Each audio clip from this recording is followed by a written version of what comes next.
So welcome back to the channel. Today we're going to do a quick video about Discovery Optics. That's who's sponsoring today's video. This is a scope that they sent me. To be real and truthful about this, they thought I was another YouTuber and they sent it to me, and I'm not a big gun guy, but I told them I would do up a video for them, and they wanted to be an honest review and a truthful thing. So this is a Generation 2 Discovery Optic 5x30 scope, and what I've done is I've enlisted the help of some former co-workers of mine. One of them who is ex-Army guy who was a marksman in the Army, a couple of tours over in Afghanistan, and is now actively in a law enforcement position. Used to work with me there. So anyways, he's currently working for a law enforcement agency as a sharpshooter for them in their tactical team. So he's going to do a complete review for me on the scope, give us the ups and downs. We have enlisted the help of another law enforcement officer who's going to be shooting also, so we'll get a good review of this scope. It's fairly reasonably cost. You're in the mid 300s, so for us guys that don't make a lot of money, I think it might be a good option, so we'll let you know. Stay tuned.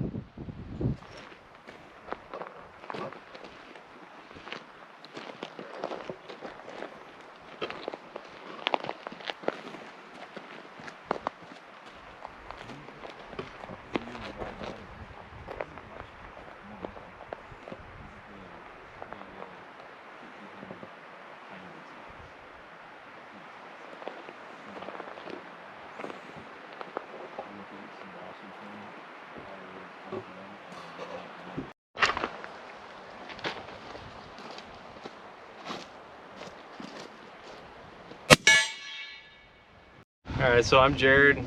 Bill's known me for, this is 7 to 8 years now. I worked for law enforcement, prior military infantry. I was a DM in Afghanistan for my second deployment. Extensive background when it comes to long range shooting, when it comes from hunting to the military. The biggest thing here is Bill asked me to see if I could test this out. I enlisted Clayton here to bring out some guns. The guns I had aren't compatible at this time with the mounts that were sent with the scope. I would like to test this out later with a little bit longer range rifle, but Clayton brought out a 300 blackout, so we're going to test the drop and test the milled reticles on this to see if we can square this in and dial it in, see how quick and accurate it is. So like you said, I'm Clayton, friend of Jared and friend of Bill's. Worked with both of these guys in law enforcement for several years. I'm still in law enforcement. Prior to that, I worked the private sector for working on firearms, building them through gun shops. Right now we're shooting, it's going to be a Remington 700 platform. It's going to be the SPS 300 blackout. Thing's been Cerakoted head to toe. Poke stock, machine bolts, and then we've got the Sandman S suppressor with the e-brake on it right now. With this optic, we are using a high-rise rings. So you can use it on your AR, you can use it on a lot of different platforms without having to worry about the 50, was it 55 or 54 on that objective? This objective is a 56. 56, so we don't have to worry about running into that with our barrel with these high-rise rings. Right now we're shooting a 220 grain subsonic round, so the bullet drop on this is very significant. We can try out some, we've got some 150s that are going to be supersonic, and then we've got some 190s that are still breaking subsonic, but we'll still get a little bit flatter shooting. So this is pretty much the heaviest round I'll shoot through this gun. So we're going to see a lot of drop, but it's going to be very quiet. So obviously we got the scope mounted on here. With this scope, it's got some parallax adjustments. I have played with the scope at some distances to check out the clarity. I'm kind of big in clarity, so as the magnifications go up, it's a first focal plane view on this scope. So with the parallax adjustments, it actually is pretty clear. I tested it out to about 600 yards. I was attempting to read some license plates on the, tried to attempt to read some license plates with this scope at 500 yards, and it's pretty clear. I'm actually pretty impressed for the bang for its buck. Typically with rifle scopes, especially when you get into the precision market era, you're gonna be spending upwards of $1,000 if not $2,000 on a scope, and I believe the market value on this scope right now is $389. I was pretty impressed when I grabbed this scope the first time Bill brought it in. It had some serious weight to it, to not like a heavy weight. It actually felt like it was a durable scope. It doesn't feel much heavier than most of your competition scopes you're going to see out there, or any of your heavy duty ones. So we're going to get this thing going, test it out. So you said 8 feet? Hold over about 6 foot with this. See where we're heading.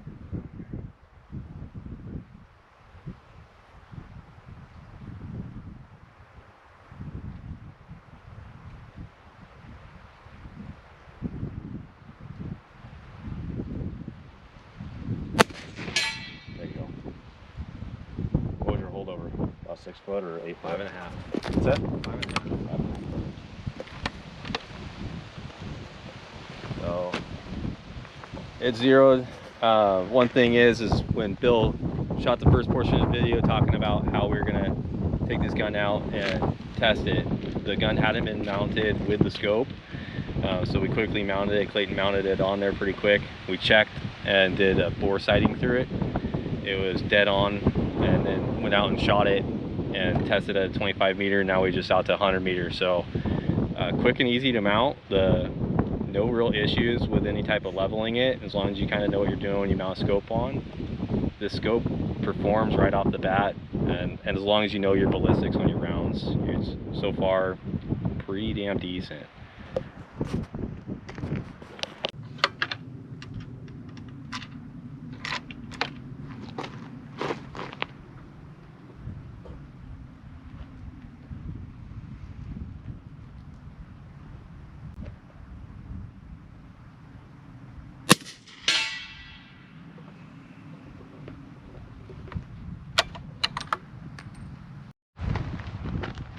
Get up on there.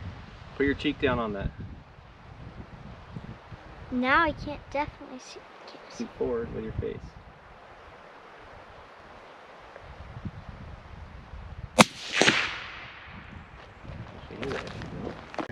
So I like how there's quite a bit of adjustment.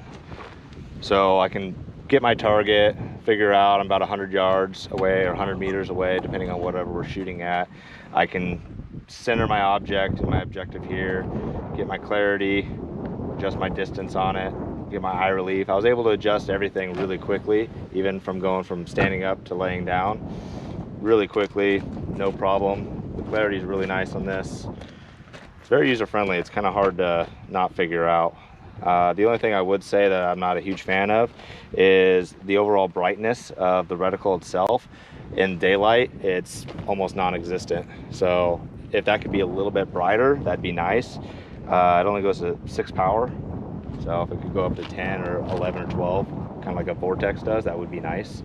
As we tested out a Vortex optic today, and we had no problem seeing the illuminated reticle. On this one, it's really difficult to see. Granted, if we're shooting a little bit more low light, I'm sure it's very effective, but out in the sun, not quite there. And with how thin the crosshairs on this, the illuminated reticle would be nice to have. Overall though, very clear, very easy to use. So Jared went through and was working with the zero stop. You want to talk about that? Yeah, so honestly, all the dials on this work really smooth. And it does have some very distinct, as you're making your adjustments, it has very distinct clicks. The zero stops are nice, no issues, slides up, super simple. You don't have to back all the threading out very far to be able to get in and then make your adjustments if you were to initially zero it. Like I said though, at the beginning, we took this gun, didn't make any adjustments to it, threw the scope on here, did a quick bore sighting, confirmed that we were on, and started shooting this thing. So right out of the box, doesn't need a bunch of adjustments to it. Now granted, depending on the type of rifle you're shooting and the load you're shooting, you're gonna have to make some adjustments on your zero. This is a mil reticle, but other than that, everything on this works really smooth. I would like to play with this a little bit more and take it onto a bigger gun, but I didn't have the parts I needed to throw this on a bigger gun. but the only thing that I would say is kind of something I would like to see is, granted, the magnifications ring is really smooth when you're using it. You don't have to put a super tight grip on it. It's got these kind of bevelings in there that does help with some grip, and you can kind of grab it with your fingers. It'd be nice to have a little attachment there that you can kind of hit with your thumb, turn it with your thumb, so that you're not having to actually grab it with the two hands and turn. Other than that, this scope, for the price of it, I actually like it. It's actually really friendly. I'm used to running different styles, and I've used upwards of $2,000 scopes, and I could take this and throw it on any beginner gun that I wanted to go out and shoot, and I could probably shoot this with some more advanced rifles and do just well with it. All in all, bang for its buck, this thing is pretty impressive. It's actually made out of some pretty good material. I would like to see how it tests throwing it in like a freezer and seeing what it does with sub-zero temperature, as Bill's up in Alaska, and so it would be nice to see what this does and if it is crystal clear in really cold temperatures. But other than that, price point wise, if you're looking to do a budget scope, this thing is actually pretty nice. It is reliable so far. We've seen no issues. Like I said, we ran 300 so that we'd have some pretty significant bullet drop at 100, and it's been spot on. As long as you know what your ammo does, this thing is right there. So what we're going to do now is, we took it off the 300, and what we're going to do now is mount it to an AR platform and try and shoot it and see how it works.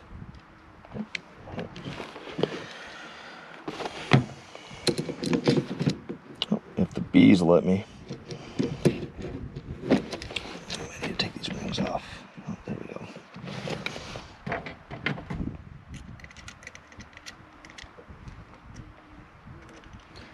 So it looks like if you got a good Picatinny rail, it mounts really quick. Easy to change from platform to platform. We'll see how the Zero holds up with this rifle, and if there's any adjustments that have to be made with that.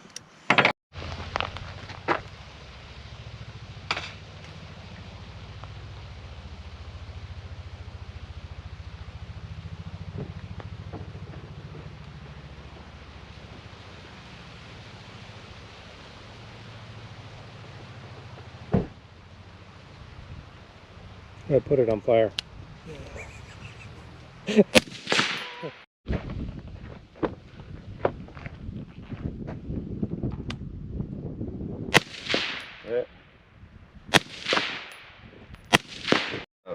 So just again, threw the scope onto a AR-15, thanks to Clayton here.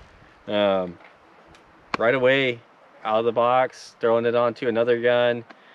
It's on. This is super easy to put onto different rifles. You can rotate between them, as long as you know what your rifle's capabilities are, what your ammo that you're shooting. Right out of the box, put it on here, dead on at 100 meters. So thoroughly impressed at how quick this thing can adjust on the fly and go to different rifles. I only made a couple hand adjustments on it before we set it up on this. We made no adjustments to the settings on it, and it was still dead on, which is pretty surprising. So at this point in time, I want to thank Discovery Optics for sending us the scope and for the opportunity to test it out. I want to thank Jared and Clayton for their time and the ability to use their weapons to try this scope out and give it an honest review. I will have a link down below in my description of Discovery Optics and their Amazon page, where you can actually order this scope through them. Any questions, reach out to Discovery Optics through the link below. Once again, thank you for watching. Please hit the like and subscribe buttons. God bless and hugs. See you on the next video.